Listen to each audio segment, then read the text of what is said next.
High. তো আজকে আমি রয়েছি দীপ প্রকাশনীর মহা ছাড় বেলাতে। তো আমার সাথে রয়েছে পল্লবী ম্যাডাম। তো তোমরা সবাই জানো উনি ভৌতিক লেখাতে, মানে তোমরা তো ওনার বইগুলো পড়েইছো। তো সেখানে আমি একটু দেখলাম একটা বই রয়েছে চোখের বাহিরে ম্যাডামের, একটু অন্য রকমের বই। ম্যাডাম যদি এটা নিয়ে একটু প্লিজ বলেন কিছু। হ্যাঁ, নমস্কার। প্রথমেই অনেক, অনেক ধন্যবাদ আজকে এখানে আসার জন্যে এবং এই কথোপকথন সুন্দর একটি কথোপকথন জেনারেট করার জন্যে। আ চোখের বাহিরে উপন্যাসটি হচ্ছে দ্বীপ প্রকাশন থেকে আমার প্রকাশিত সর্বপ্রথম উপন্যাস, যেটা ২০১৯ সালে প্রকাশিত হয়েছিল।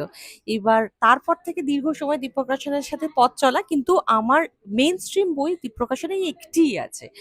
এই উপন্যাসটি একটু অন্যরকমভাবে আমি সাজাতে চেয়েছিলাম। যদিও এটা বেশ অনেকটা সময় আগে, তখন আমি লেখালেখি জগতে বছরখানেক হলো পদার্পণ করেছি বা বছর ২ এক হলো পদার্পণ করেছি।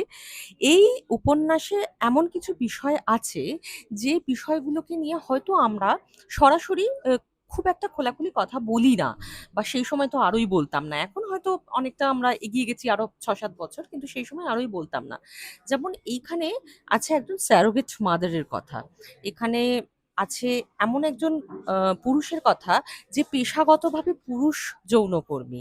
আমরা মহিলা যৌনকর্মীদের নিয়ে যতটা বেশি কথা বলি, সাহিত্যে তাদের যত বেশি আমরা দেখতে পাই, আমরা কিন্তু পুরুষ যৌনকর্মী বা যে প্রফেশনালি একজন স্পাম ডোনেটর এরকম ধরনের প্রান্তিক মানুষদের কিন্তু আমরা তত বেশি উপস্থিতি সাহিত্যে অন্তত সেই সময় তো দেখতে পেতাম না। এখনো যে খুব বেশি দেখতে পাই তা হয়তো নয়।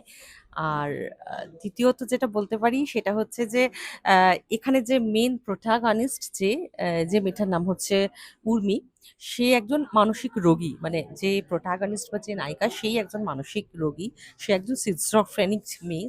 তো সত্যি কি সে স্কিজোফ্রেনিয়ায় আক্রান্ত বলেই যে প্রেমিকের কথা বলে তাকে সে হ্যালুসিনেট করে, নাকি সেই প্রেমিক অন্য কোনো রহস্যময় সত্যি কারোর অস্তিত্ব তার জীবনে আছে? এই প্রশ্নটাকে সঙ্গে করেই এগিয়ে চলে উপন্যাস। এবং পাশাপাশি আরো অনেক চরিত্ররা রয়েছে, যেরকম বললাম যে একজন রয়েছেন যিনি একজন সারোগেট মাদার, একজন পুরুষ যৌনকর্মী, এবং একজন মেয়ে যে যার শরীরটা একেবারেই অন্যরকম, বাকিদের মতো নয়, কিন্তু তার মনটা কিন্তু একটা স্বপ্নাতুর তার মন রয়েছে। এরকম এমন কিছু মানুষদের সঙ্গে নিয়েই উপন্যাসটা এগিয়েছে, যারা তথাকথিত অর্থে মূল স্রোতের মানুষ নয়, একটু অন্যরকম। তো সেই জন্যই চোখের বাহিরে আমরা সাধারণ খোলা চোখে চারপাশে যাদেরকে দেখতে পাই, এই উপন্যাসে তারা যেমন রয়েছে, তার পাশাপাশি এমন কিছু মানুষ রয়েছে যাদের হয়তো আমরা চট করে চারপাশে দেখতে পাই না। তাহলে একদম অন্যরকম একটা বই মনে হচ্ছে। তো এখানে রয়েছে ওনার বাকি বইগুলো, যেগুলো দ্বীপ প্রকাশনী থেকে প্রকাশিত হয়েছে, মেইনলি ভূতের ওপর, হরর। তো তোমরা কিন্তু সেগুলো ডেফিনেটলি ট্রাই করো।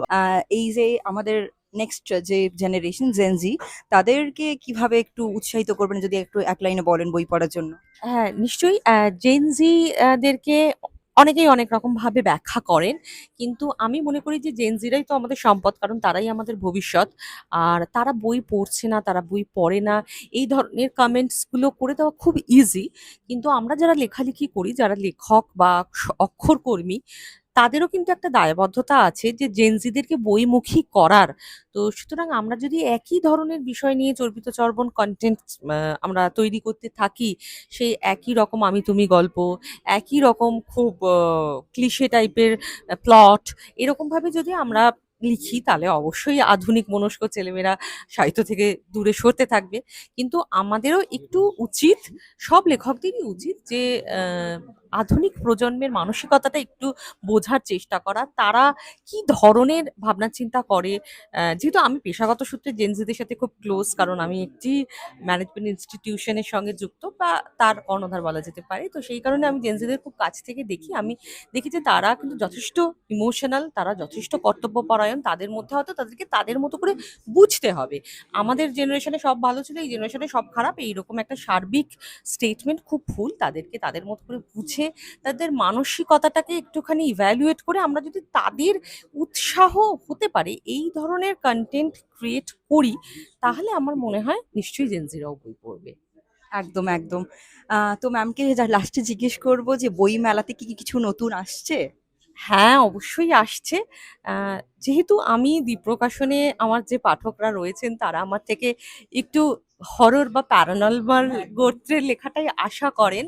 তো সেজন্য দ্বীপ প্রকাশন থেকে আশা করছি যে বইমেলার আগে নিশ্চয়ই ওই ঘরানার আবার একটা নতুন বই আসবে।